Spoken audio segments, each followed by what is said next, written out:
ये पूछ लेते हैं कि आप ये गाड़ी रेकमेंड करेंगे आज की डेट में?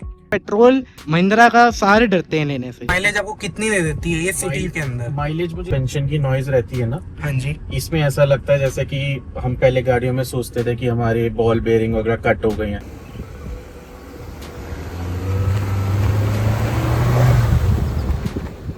Hello ma'am, welcome back to our channel true cut वैसन। भाई आज की वीडियो के अंदर ना हमारे सामने खड़ी है महिंद्रा की XUV700। सबसे खास बात इस गाड़ी की क्या रहने वाली है, ये है भाई 2 लीटर एम स्टेलियन ऑटोमेटिक। तो 2 litre M Stallion petrol turbocharge engine ये वाला रहने वाला है।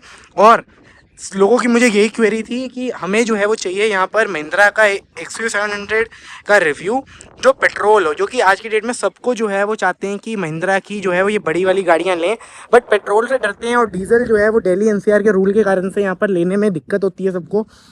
तो उनका ये रहता है यार कि पेट्रोल गाड़ी जो है वो यहाँ पर कैसी रहेगी, पेट्रोल की महिंद्रा की गाड़ी दिल्ली के अंदर माइलेज क्या देगी, कैसी पावर आएगी। पावर का तो सबको पता है, मेन माइलेज है। और ओनर का कैसा एक्सपीरियंस है इस गाड़ी के अंदर इतने टाइम को चला के, तो इसके ओनर को हम जो है वो वीडियो के अंदर अब बुला लेते हैं।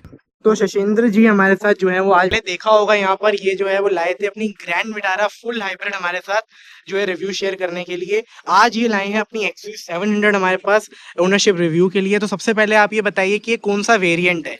ये EX7L है, पेट्रोल ये वाली रहने वाली है। और ये आपने कब ली थी गाड़ी? ये मैंने ली थी 2022 में।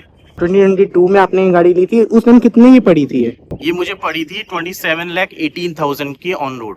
27,18,000 की ऑन रोड इन्हें पड़ी। और अभी आपने कितनी किलोमीटर गाड़ी को चला ली है? ये अराउंड 25,500 किलोमीटर्स में चला चुका। 25,500 इन्होंने ये वाली गाड़ी अभी तक चला ली है पेट्रोल के अंदर। सबसे बड़ी बात तो देखिए, सबसे पहले ना ये आ जाता है कि पेट्रोल गाड़ी आपने उस टाइम क्यों ली, जो कि पेट्रोल महिंद्रा का सारे डरते हैं लेने से। तो उसका स्पेसिफिक रीजन था क्योंकि इससे पहले मैं 500 ओन करता था and that was in diesel, और उसको मैं शायद बहुत कम चला पाया एट 72,000। 9.5 साल हो चुके थे उसको और मुझे सेल आउट करना पड़ा। तो उसका ये रीजन था कि हाँ, इसके साथ मुझे 15 इयर्स मिल जाएंगे। हाँ जी, तो मेन आपका मतलब यही रीजन था कि 15 साल। और उस टाइम कोई और गाड़ी देखी या जस्ट मुझे XUV ही लेनी है ये सोचा? मैंने सिर्फ XUV देखी थी, ड्राइव जरूर ली थी, बट क्लियर था कि XUV ही लेनी है। हाँ, तो आपने टेस्ट ड्राइव ली थी इस गाड़ी को ले चलाने? तो आपको क्या ऐसा पसंद आया XUV को चला के? पेट्रोल में की ली थी आपने टेस्ट ड्राइव? पेट्रोल की ली। तो कैसा लगा आपको उसमें, जो आपको लगा कि मैं अब लेनी है ये? मुझे सबसे मेन ये लगा कि बहुत अच्छा इसका कंफर्ट बढ़ चुका था गाड़ी में एज कम्पेयर टू प्रीवियस 500। उसमें रोल पेज बहुत ज्यादा था जो कि इसमें मुझे फील नहीं हुआ। इसमें शॉक्स वगैरह सारे जो अपना पैचेस जो रोड ब्रोकन रोड्स हैं वो सारा बहुत अच्छे से ये एब्जॉर्ब कर लेती है। प्लस इसका जो ट्रांसमिशन था वो बहुत अच्छा है, वो बहुत स्मूथ है एंड गाड़ी वेरी नॉइज फ्री है। हाँ, और आप ये भी देख सकते हैं, ऐसा भी नहीं है कि इससे ऑफ रोडिंग ना हो पाए। और आप देखेंगे हमने अच्छे खासी जगह पे चढ़ाई है। वो आपसे सबसे बड़ी बात मैं पूछूंगा, आपको माइलेज जब से आपने ली है तब से अभी तक आपको सिटी में कितना दे रही है माइलेज? सिटी में इसका अप्रोक्स 7 चलती है, 7.5 इतना, इससे ज्यादा तो सिटी में नहीं आ पाती। 7.5 आपको ये सिटी के अंदर गाड़ी XUV700 निकाल के दे रही है। और अब आपको कैसा लगता है, मतलब जैसे 7.5 आपने बताया, आप 2 साल से भी ऊपर 3 साल हो गए चलाते हुए, अब कैसी लगती है आपको माइलेज इसकी? Mileage definitely is very down, very low. So mileage थोड़ी बेटर हो जाए तो ये बहुत अच्छा प्रोडक्ट बन जाएगी, जो कि हर कोई प्लान कर सकता है। मे बी आई बिलीव बहुत सारे लोग हैं माइलेज की वजह से शायद ना कंसीडर करते हो and they opt for diesel. हाँ जी, तो अब बात कर लेते हैं थोड़े गाड़ी XUV700 के पॉजिटिव एंड नेगेटिव्स के बारे के अंदर। तो शशिंदर जी, सबसे पहले ना हमें ये बताइए कि आपको इस गाड़ी के नेगेटिव्स क्या क्या लगे?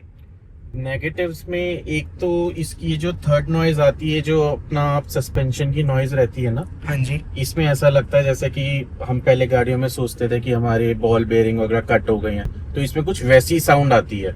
तो एक तो वो हो गया।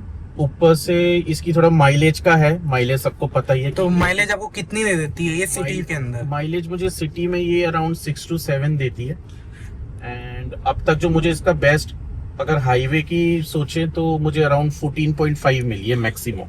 अच्छा, तो that too was Agra to Agra कि हाँ, क्योंकि वहाँ पे एक स्मूथ है, वहाँ पे स्टॉपेज नहीं है, ट्रैफिक नहीं है। एसी के साथ मिली थी आपको? हाँ, दिस इज विद एसी। और सिटी में अगर आप बिल्कुल ट्रैफिक में ऐसे फंस जाओ कि गाड़ी बिल्कुल हिल ही नहीं रही है, उस टाइप में कितना, मतलब वर्स्ट केस सिनेरियो में? वर्स्ट केस में जो अब तक मैंने इसकी सबसे डाउन देखी है दैट इज 4.5 to 5।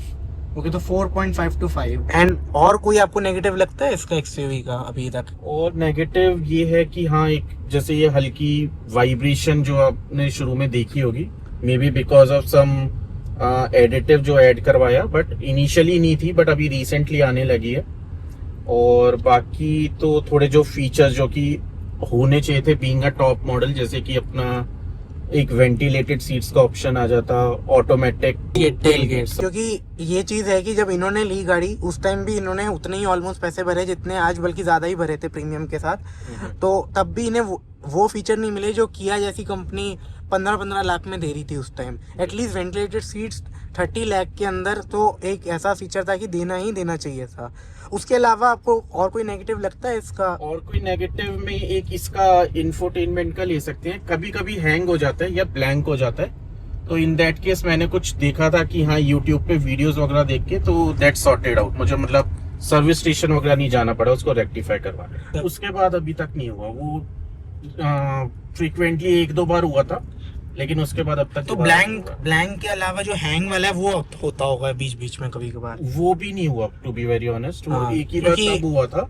हाँ जी। और हाँ, ब्लैंक वाला जरूर हुआ था, तब मुझे लगा था कि इसमें डिस्प्ले ही नहीं आ रहा था, और मारुति ये जो अपना लोगो था ना महिंद्रा का, वो लोगो बस डिस्प्ले हो रहा था, और कभी कभार टाइम आ जाता था, दैट्स इट। हाँ जी, क्योंकि काफी मैंने ये देखा है वीडियो वगैरह में भी लोगों के यहाँ महिंद्रा का लोगो आ रहा होता है। हाँ। तो ये स्क्रीन में इसका इशू है काफी, बट हाँ जैसे इन्होंने बताया कि इन्होंने ठीक कर लिया था वो यूट्यूब वीडियोस देख के, तो उस हिसाब उसमें सॉल्यूशन यही था कि बैटरी की वायर हटाई थी, उन्होंने बोला 5 मिनट हटा के रखो and they rejoin the wire, that's it. और ऑडोमीटर वाली स्क्रीन में कोई आज तक आया एरर या फिर कुछ भी? कभी नहीं, कभी। तो वो तो जी अच्छी है। और इलेक्ट्रॉनिक ग्लिच इसके अलावा कोई आपको इतने टाइम में? नहीं, मुझे सच कभी फील नहीं हुआ और कुछ दिक्कत नहीं है। हाँ, क्योंकि सनरूफ वगैरह इसकी ठीक होती है, क्योंकि काफी लोगों से मैंने ये सुना था कि सनरूफ का ब्लाइंड कभी कभी अपने आप खुल जाता है, ये हो जाता है। नहीं, मेरे साथ कभी भी नहीं। हाँ, और कोई अटकने का भी इशू नहीं? कुछ भी अटकने का भी नहीं हुआ। हाँ, बस इसके इसमें एलेक्सा जो इसका फीचर जो है ना अपना, हाँ जी, कि हम विंडो खोल लेते हैं या सनरूफ खोल लेते हैं। I didn't get that. The internet isn't reachable. तो उस केस में ना इसकी विंडो दिखाती है कि अभी विंडो नहीं ओपन हो रही है, मे बी वो कुछ अपडेट करेंगे। तो अब आप जो है मुझे इसके एसी के बारे में एक बार बताइए कि आजकल गर्मी इतनी ज्यादा है, उसमें एसी कैसा चल रहा है इसका? इसका एसी बहुत इफेक्टिव है। इनफैक्ट वैसे इसमें डुअल एसी है जो कि पीछे के लिए हम अलग चला सकते हैं, बट मुझे जरूरत नहीं पड़ती, मैं इसका आगे का ही चलाता हूँ और मुझे अच्छी खासी कूलिंग देता है। कभी ऐसा नहीं लगा कि इफेक्टिव नहीं है, गर्मी ज्यादा हो गई तो गर्मी लग रही है। तो एसी में आपको कोई भी इश्यू नहीं आया? बिल्कुल। और कंफर्ट आपको गाड़ी का कैसा लगता है? कंफर्ट बहुत अच्छा है। सस्पेंशन ऐसा है कि हाँ, सारे आपके जो खड्डे वगैरह आते हैं वो एब्जॉर्ब करता है काफी अच्छे से, और कंफर्ट मुझे अच्छा, और सीट्स का भी काफी बेटर है कंफर्ट। और उसका एक बहुत बड़ा, जैसे मेरी वाइफ या फादर वगैरह, जैसे कभी मम्मी वगैरह पीछे बैठे होते हैं और हम लॉन्ग ड्राइव पे गए हैं, तो 500 के कंपैरिजन में ये बहुत कंफर्टेबल है। वो कहते हैं कि टायर्डनेस कम होती है, झटके वगैरह कम लगते हैं गाड़ी में। हाँ जी, क्योंकि मैंने भी यही देख रहा हूँ कि इसके थाई सपोर्ट बहुत अच्छा है सारी गाड़ियों के कंपैरिजन में, मुझे भी लगा। अब आप थोड़े से ना गाड़ी के पॉजिटिव साइड्स पे भी आ जाते हैं कि पॉजिटिव आपको गाड़ी के क्या क्या लगते हैं? पॉजिटिव एक तो यही है कि इंजन बहुत स्मूथ है, एक पंची इंजन है कि मैं अगर एक एक्सीलरेशन जोर से देता हूँ तो काफी अच्छा पंच मिलता है मुझे गाड़ी में, कभी लोड तो फील हुआ ही नहीं। एंड प्लस इसका जो ट्रांसमिशन है, आई थिंक ये मर्सिडीज सोर्स है जो इसका ट्रांसमिशन है, दिस इज वेरी स्मूथ। जब ट्रांजिशन होता है from one gear to another gear, तो मुझे वो ट्रांजिशन भी बहुत माइन्यूट सा, अगर बहुत ध्यान से देखोगे तो आपको फील होगा। तो ये काफी अच्छी है। और प्लस जो इसका हेडलाइट जो है, जो अपना उसका थ्रो है, वो बहुत अच्छा है। प्लस इसका एक अच्छा फीचर है, जब 80 क्रॉस करती है कार तो एक एडिशनल हेडलैम्प्स में बल्ब ऑन हो जाता है, ऑटो बूस्टिंग। बिल्कुल, ऑटो बूस्ट जैसे बोलते हैं, वो एक फीचर बहुत अच्छा है। बाकी अडास के अपने अच्छे फीचर्स हैं, जनरली ज्यादा यूज नहीं हो पाते, बट ऑन हाईवे जब आप यूज करते हो तो दोज आर वेरी यूजफुल। तो आपको और कोई पॉजिटिव इसका ऐसा लगता है? पॉजिटिव है कि इसका मुझे बहुत अच्छा ये लगा कि जो इसमें अडेप्टिव क्रूज कंट्रोल मुझे मिला हुआ है। तो जैसे फॉर एग्जांपल अभी मैं लास्ट ट्रिप पे अपना आगरा गया था, तो वहां पे मुझे काफी यूजफुल लगा। मैंने उसको अडेप्टिव क्रूज पे लगा के अराउंड 20-22 किलोमीटर कवर करे, and that too on autopilot, जहाँ पे शायद just to experience the feature मैंने इसको स्टीयरिंग भी छोड़ के देखा था, दो हमें नहीं करना चाहिए, तो because road was like very light on traffic, so मैंने यहाँ पे स्टीयरिंग छोड़ के भी करा था। तो एडास इसका बहुत अच्छे से वर्क करता है। एक चीज मैंने और देखी, शायद आप उसे नेगेटिव में करें या ना करें, आप 30 लाख ऑलमोस्ट दे रहे हैं बट आपको यहाँ ऑटो IRVM नहीं मिल रहा गाड़ी में। एग्जैक्टली इसमें कुछ कुछ फीचर्स हैं जो कि मुझे मिलने चाहिए थे, जैसे कि IRVM एक हो गया, ये ऑटो डिम वाला होना चाहिए था। एक जो को पैसेंजर वाली सीट है इसको इलेक्ट्रिकली एडजस्टेबल वाला होना चाहिए था। अगर इतनी वीडियो देखने के बाद भी आपको जो है वो यहाँ पर कोई डाउट रह गया हो इस गाड़ी के रिलेटेड, समझ नहीं आ रहा हो, तो आप जो है वो स्क्रीन पे दिए हुए व्हाट्सएप नंबर पे हमें कांटेक्ट कर सकते हैं एंड मेरी कॉल सर्विस जो है परचेज़ कर सकते हैं, जिस पे आप जो है वो हमारे से डायरेक्ट बात करेंगे और जो है वो हम आपका बिल्कुल यहाँ पर सही डिसीजन बना के देंगे। चलिए चलते हैं आगे वीडियो में। तो ना अब आपने ओनरशिप रिव्यू के अंदर हमारे पॉजिटिव नेगेटिव्स एंड बाकी सारी चीजें देखी थी, बट अब है ना हम ओनर से ये पूछ लेते हैं कि आप ये गाड़ी रेकमेंड करेंगे आज की डेट में? डेफिनेटली मैं तो रेकमेंड करूंगा, मेरी तो पर्सनल फेवरेट है XUV। और क्योंकि एक माइलेज का छोड़ के मुझे नहीं लगता कि कुछ ऐसा है गाड़ी में जिसकी वजह से ना ली जाए, और स्पेस वगैरह सब कुछ अच्छा ही है, तो मेरे ख्याल से मैं रेकमेंड करूंगा गाड़ी अगर कोई लेना और चाहे। महिंद्रा को कोई सजेशन देना चाहोगे इसके फेसलिफ्ट के रिलेटेड?